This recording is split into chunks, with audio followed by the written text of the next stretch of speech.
Hi guys, I know आप कर रहे थे मेरा इंतज़ार to know the latest news. और जैसा कि आप लोगों को खबर मिल गई होगी, आशा भोसले इंडस्ट्री का बहुत बड़ा नाम, उनका निधन यानी कि उनका इंतकाल हो गया है। और आज का जो व्लॉग है बहुत ही स्पेशल होने जा रहा है। उनकी 92 साला ज़िंदगी में कितने उतार चढ़ाव आए, उनके कितने बच्चे थे, उनके कितने बहन भाई थे, लता मंगेशकर के साथ उनकी क्या दुश्मनी थी, उनकी बहन उनको क्यों पसंद नहीं करती थी, आखिरकार ज़िंदगी से तंग आके और लता मंगेशकर से तंग आके उन्होंने अपनी बहन, अपनी ही दीदी के खिलाफ क्या बयान दिया था। आशा भोसले की कितनी शादियां हुई थीं, कितनी नाकाम रहीं और क्यों उनको अपने घर से भागना पड़ा था, क्यों उनके बच्चों में से एक ने खुदकुशी कर ली थी और इतनी सख्त ज़िंदगी गुजारने के बाद भी वो अपनी ज़िंदगी को किस तरह से जीती आई थीं। और ये कि उन्होंने अभी तक कौन सा रिकॉर्ड कायम किया था कि उनका नाम जो है वो Guinness book of world record में शामिल हुआ था। ये सब तफसीलात आज के व्लॉग का हिस्सा होंगी। तो चलिए जनाब, शुरू करते हैं आज का वीडियो। चलिए जनाब, आज का जो व्लॉग है बहुत ही दुख भरा। हर वो इंसान जिसको म्यूज़िक से, मौसीकी से शगफ़ था, हर वो इंसान जो मोहब्बत करता था अच्छा गाने वालों को, क्योंकि आजकल जो कचरा हम सुन रहे हैं गानों की मद में, आवाज़ की मद में, तरह तरह के गंदे गंदे रैप और पोइट्री का, तो मैं कहती हूँ कि वैसे ही जनाजा निकला हुआ है। तो हर वो शख्स जो 60s 70s 80s 90s और आगे ऑनवर्ड अच्छा गाना सुनने का शौकीन था, वो कैसे भूल सकता है लता मंगेशकर और आशा भोसले को। दोनों सगी बहनें, लेकिन आशा भोसले ने अपनी एक मुनफरिद आवाज़ जो है वह पूरी दुनिया के अंदर मनवाई और जितना बड़ा उन्होंने रिकॉर्ड कायम किया, Guinness book of world record उनका बना। तो फाइनली जनाब आशा भोसले जो है उनका इंतकाल हो गया है, उनका निधन हो गया है। और निधन मैं इसलिए बोल रही हूँ कि जितनी भी इंडियन ऑडियंस है वो समझ पाए। तो हम लोग इस कदर दुखी हैं कि मुझे आज भी याद है कि जब मैं प्रोग्राम खबरनाक किया करती थी तो अक्सर हमारे जो प्रोड्यूसर्स हैं वो आशा भोसले के बहुत सारे गाने जो हैं वो कहा करते थे कि जी हमारे सिंगर्स जो हैं उनका इंतखाब ये होता था, वो गाते थे। आशा भोसले ने बहुत तकलीफ़ दे मौत जो है वो देखी है। हालांकि पूरी ज़िंदगी उनकी जिस स्ट्रगल से गुजरी है, बहरहाल मैं आपको बताऊँ कि अगर वो लोग जो मौसीकी से मोहब्बत करते हैं वो कभी भी नहीं कहेंगे कि आशा भोसले सिर्फ इंडिया की सिंगर थी, भारत की सिंगर थी। क्योंकि जो फ़न होता है ना, उसकी कोई सरहद नहीं होती। फ़न जो है वो सरहदों के पार भी जा सकता है, बिल्कुल वैसे जैसे परिंदों की कोई सरहद नहीं होती। वैसे आने वाले वक्तों में परिंदों के ऊपर भी पासपोर्ट्स ना लागू कर दिए जाएं, वो एक अलग बात है। लेकिन बर्रे सगीर की लेजेंडरी प्लेबैक सिंगर हैं जी, थी आशा भोसले। 92 साल की उम्र में वो इंतकाल कर गई हैं और उनका जो इंतकाल है वो मुंबई में हुआ है।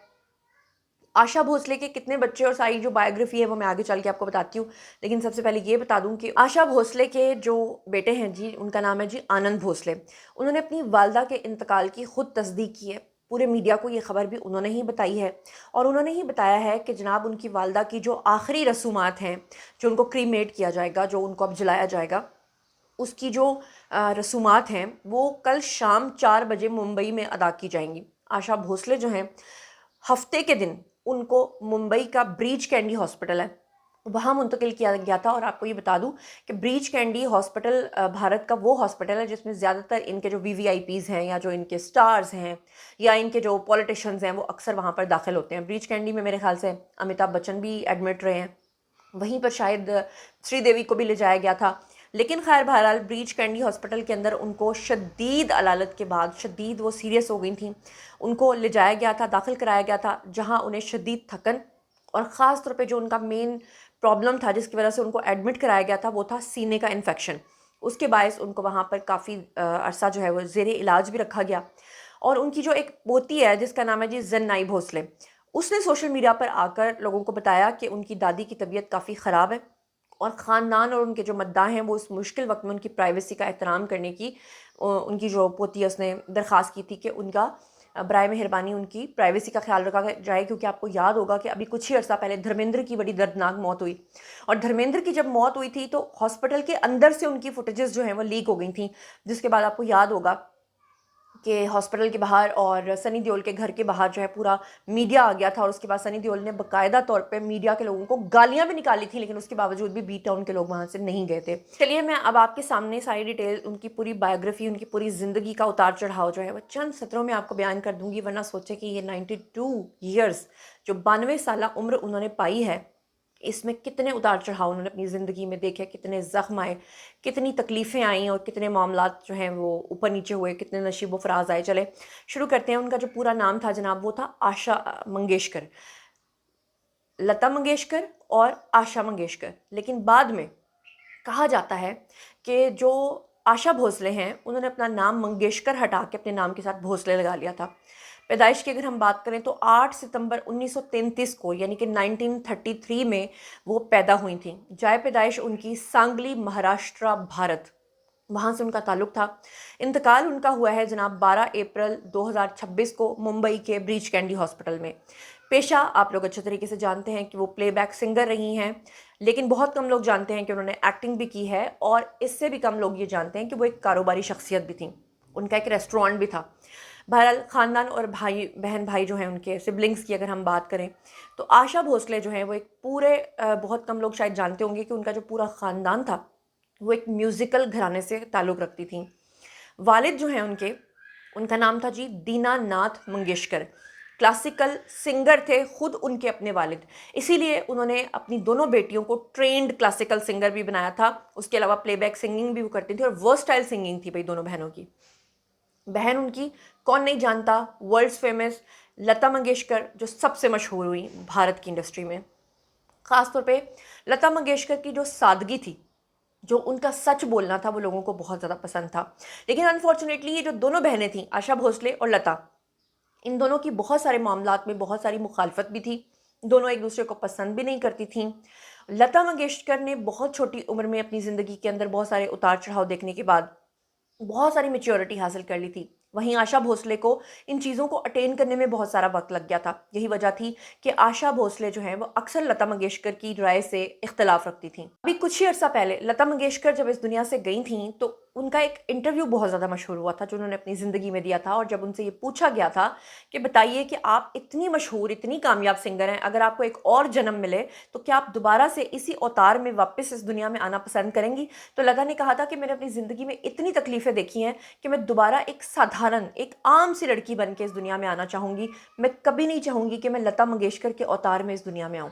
यानी वो लोग जो लता मंगेशकर या आशा भोसले को सारी ज़िंदगी आइडलाइज़ करते रहे कि इस तरह की ज़िंदगी होनी चाहिए, इस तरह की आवाज़ होनी चाहिए, इस तरह का टैलेंट होना चाहिए, वो खुद कभी नहीं चाहती थी कि वो इस अवतार में दोबारा कभी जन्म भी ले सकें। बहरहाल उनके जो सिबलिंग्स की मैं बात कर रही हूँ तो उनके जो दीगर बहन भाई हैं उसमें एक इनकी बहन थी जी उषा मंगेशकर, एक थी जी मीना मंगेशकर, एक था इनके भाई हरदे नाथ मंगेशकर। तो ये इनके बहन भाई थे। उसके बाद हुआ क्या कि जब आशा भोसले और लता मंगेशकर बहुत छोटी थी अभी उम्र में, तो इनके जो वालिद हैं वो इंतकाल कर गए। और वालिद के इंतकाल के बाद पूरे घर का जो बोझ है वो इन दो बहनों के उस वक्त नन्हे कांधे के ऊपर आ गया था, क्योंकि उस वक्त बताया जाता है कि उनकी उम्रें जो हैं वो 10 साल से भी कम थी। उसके बाद आशा और लता जो हैं इन्होंने इंतहाई कम उम्री के अंदर ही काम करना शुरू कर दिया था। बाकायदा तालीम जो है इनकी ज़ाहिर बात है वो हासिल नहीं कर सकी थी। घर की टेंशन्स और घर को पालने के चक्कर में सारी ज़िंदगी वो सिंगिंग करती रहीं। बचपन ही से ज़ाहिर बात है कि बहुत टफ़ टाइम देखा, बहुत सारी माली मुश्किलात देखी और स्कूल छोड़कर उन्होंने बस्ता फेंक कर सिंगिंग को जो करियर है उसका इख्तियार किया। सिर्फ 10 साल की उम्र में इन्होंने गाना गाना शुरू कर दिया। पहला गाना 1943 एक मराठी फ़िल्म थी जिसमें आशा भोसले ने गाना गाया था और हिंदी डेब्यू जो इन्होंने किया था हिंदी फ़िल्म्स के अंदर वो 1948 में किया था। मगर स्ट्रगल, थकन, तकलीफ़ इतनी ज़्यादा थी कि मुझे याद पड़ता है कि आशा भोसले का तो बाकायदा तौर पे एक क्लिप भी बहुत वायरल हुआ था एक इंटरव्यू का, जिसमें उन्होंने कहा था कि बहुत सारे पैसे बहुत सारे लोग उनके खा जाया करते थे, बहुत सारे लोग उनसे गाना गवा के उनको पेमेंट ही नहीं करते थे और शायद अपनी ज़िंदगी की जमा पूंजी उन्होंने किसी शख्स के पास रखवाई थी और वो शख्स शायद दुनिया से चला गया था और उसके बाद वो सारे पैसे से महरूम हो गई थी। लेकिन दोनों बहनों की अच्छी बात ये थी कि पूरी ज़िंदगी टफ स्ट्रगल के बाद भी उन्होंने अपने करियर को नहीं छोड़ा। इतनी तकलीफ़ें आईं लेकिन वो अपने करियर की तरफ गामजन रहीं और यही वजह थी कि आशा भोसले ने 70 साल का करियर देखा है। 70 साल वो इंडस्ट्री में रही हैं। 11,000 से ज़्यादा उन्होंने गाने गाए हैं और अब तक किसी सिंगर के इतने ज़्यादा गाने गाने का ये रिकॉर्ड जो है ये Guinness book of world record में शामिल भी है, उनका नाम है वहाँ पर। आपको बताऊँ कि दुनिया की सबसे ज़्यादा गाना गाने वाली जो गुलकारा रही हैं वो आशा भोसले रही हैं। ये रिकॉर्ड तो लता मंगेशकर के नाम भी नहीं रहा। हालांकि आज के ज़माने में तो जिसका जो दिल करता है वो अपना एल्बम निकाल देता है, कोई भी गाना गा देता है, उसे नेट पे चढ़ा देता है। लेकिन ये तो वो ज़माना था, ये तो वो सीरियस गाने थे जो एक एक गाना जो है ना वो मौसीकार कितने कितने दिन, कितने कितने महीने उसकी तैयारी करवाते थे सिंगर को। फिर भी जाकर इन 70 सालों में 11,000 प्लस गाने गाना कोई छोटी बात नहीं थी। भोसले हमेशा इंडस्ट्री से नाला नजर आती थी। वो ये कहती थी कि उन्होंने जो ये रिकॉर्ड बनाया था 12,000 11,000 से प्लस गाने गाने का, वो कहती थी कि अगर इंडस्ट्री उनसे अब भी गाने गवाती, अब भी फिल्मों में उनको चांस मिलता, तो शायद उनका रिकॉर्ड जो है वो बहुत आगे तक जा सकता था। लेकिन अब पिछले कुछ अरसे से बिल्कुल आशा और लता जो है, बहरहाल लता तो दुनिया से चली गई, लेकिन जब वो दुनिया में भी थी तो तब भी कुछ सालों से उनको गाने नहीं मिल रहे थे। तो इस बात की वजह से आशा भोसले जो हैं वो काफ़ी ज़्यादा इंडस्ट्री से नाराज़ नजर आती थी। अवार्ड्स की अगर हम बात करें तो उनको बेशुमार अवार्ड्स एजाज़ात मिले हैं। दादा साहब फाल्के अवार्ड जो है वो बहुत बड़ा अवार्ड समझा जाता है भारतीय इंडस्ट्री के अंदर, जो कि सन 2000 में आशा भोसले को मिला था। इसके अलावा पद्म भूषण अवार्ड जो है वो 2008 में उनको मिला था। और ये बड़ी शर्मनाक बात इसलिए भी है कि हाँ, 70 साल से कोई गाना गा रहा है और उसको 2008 में आके आप अवार्ड दे रहे हैं, सन 2000 में आप उसको अवार्ड दे रहे हैं। मैं तो कहती हूँ कि उनके पास अवार्ड्स की इतनी बड़ी फहरिस्त होनी चाहिए थी जितनी शायद उनके गानों की भी ना होती। बहरहाल नेशनल अवार्ड उनको दिया गया, फिल्म फेयर अवार्ड उनको दिया गया, लाइफ टाइम अचीवमेंट अवार्ड भी उनको मिल गया, ग्रैमी अवार्ड्स के लिए भी उनकी नामजदगी हुई थी। शादी और ज़ाती ज़िंदगी की बात करते हैं जिसमें उन्होंने बहुत सारी तकलीफ़ें देखी। सबसे पहली शादी आशा भोसले की ज़िंदगी का सबसे बड़ा दुख, सबसे बड़ी गलती जो उन्होंने 16 साल की उम्र में कर ली थी। 10 साल की उम्र में उन्होंने गाना शुरू किया। 10 साल की भी वो हुई नहीं थी, उससे भी पहले उनके वालिद का इंतकाल हो गया था। फैमिली की मुश्किलात और परेशानियों से तंग आके उन्होंने 16 साल की उम्र में आके अपने ही घर से एक राह फरार इख्तियार करने के लिए 16 साल की उम्र में शादी कर ली। लता मंगेशकर फैमिली को उस वक्त शौक लगा जब उनको ये पता चला कि उनकी एक बहन जो कि गाना गाती थी या सिंगर थी, उनका एक आगे सेक्रेटरी था जो बहुत ही गरीब शख्स था, उसके साथ अफेयर में थी आशा भोसले। और उससे भी ज़्यादा शौक की बात ये थी कि वो आशा भोसले से उम्र में डबल से भी डबल था। वो तकरीबन 16-17 साल बड़ा था। 16 साल की वो खुद थी और उस दौरान वो आशा भोसले को बहका फुसलाकर अपने साथ ले गया और ये रन अवे मैरिज जो केस है ये हुआ। और उसके बाद लता मंगेशकर जो हैं उनके दरमियान और आशा के दरमियान कई साल तक बातचीत नहीं हुई। लता जो हैं उन्होंने आशा का बाइकआउट कर दिया, पूरी फैमिली ने उनको नापसंदीदा करार दिया, क्योंकि लता का कहना यह था कि उन्होंने बहुत समझाने की कोशिश की थी आशा को, लेकिन वो इस बात से नहीं मानी थी। फिर हुआ क्या कि जब शादी हो गई उसके बाद जब वो अगले घर चली गई तो बकौल आशा भोसले के कि कुछ अरसे के बाद फिर उन्होंने अपने उस शौहर को छोड़ दिया। और इल्ज़ामात बाद में ये सामने आए कि आशा भोसले ने कहा कि उनका जो शौहर था वो उम्र में उनसे बहुत बड़ा होने के बावजूद भी उनका ख्याल नहीं रख सका, सारा जो नान नफ़का वो पूरा नहीं करता था। आशा भोसले का अपने शौहर के ऊपर ये भी इल्ज़ाम था कि घरेलू वायलेंस का वो शिकार थी, तशद्दुद का शिकार थी, मार खाती थी। और इसी वजह से उन्होंने अपने उस शौहर को छोड़ा और वो उसे भी छोड़ के वहाँ से भाग गई। यही वो वजह थी कि उसके बाद कहीं ना कहीं लता मंगेशकर जो फैमिली है उनके दिल में कहीं थोड़ा सा एक नरम गोशा आया कि चलो ठीक है दोबारा से एक्सेप्ट किया जाए। लेकिन ऐसे में एक और वाक़या वकूफ़ पज़ीर हुआ।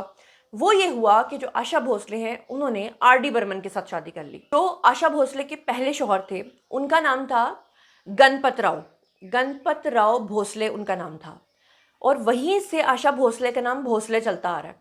हालांकि पहले शौहर को छोड़ देने के बावजूद भी आशा भोसले ने अपने नाम के साथ कभी भोसले वर्ड नहीं हटाया। लेकिन जो दूसरे उनके शौहर थे आर.डी. बर्मन, उनका जो पूरा नाम था वो था राहुल देव बर्मन। तो वो इंडस्ट्री के अंदर आर.डी. बर्मन के नाम से मशहूर थे। आशा जो हैं वो दोबारा करियर में आना चाहती थी, दोबारा पैसा कमाना चाहती थी, इसीलिए शायद उन्होंने आर.डी. बर्मन का इंतखाब किया था। और लता को ये बात भी मंजूर नहीं थी, क्योंकि लता को समझ आ रही थी कि शायद ये शादी नहीं है, ये कॉन्ट्रैक्ट मैरिज हो रही है, या शायद ये एक लालच है। लेकिन ऐसा नहीं हुआ। आशा भोसले ने आर.डी. बर्मन के साथ जितने भी साल गुजारे बहुत ही खुशहाल गुजारे और बहुत ही अच्छे से गुजारे। 1980s में जाकर उन्होंने उनके साथ शादी की थी और ये उनकी ज़िंदगी का सबसे कामयाब और खुशगवार दौर था, क्योंकि आर.डी. बर्मन हो और आशा भोसले की आवाज़ हो और दोनों का एक मिलाप हो और वो ऑडियंस को सुनने को मिले, तो सोचें कि ऐसे शाहकार बनते हैं जो कि आशा भोसले ने गाए थे। आशा भोसले की अगर हम बच्चों की बात करें तो उनके 3 बच्चे थे। एक बेटी जो है उनकी वो दागे मुफारकत दे गई, उसने खुदकुशी कर ली। आशा भोसले की ज़िंदगी में एक मर्तबा फिर से दुख के बादल छा गए और वो बड़ी परेशान थी कि उनकी जो बेटी है उसने ख़ुदकुशी क्यों कर ली।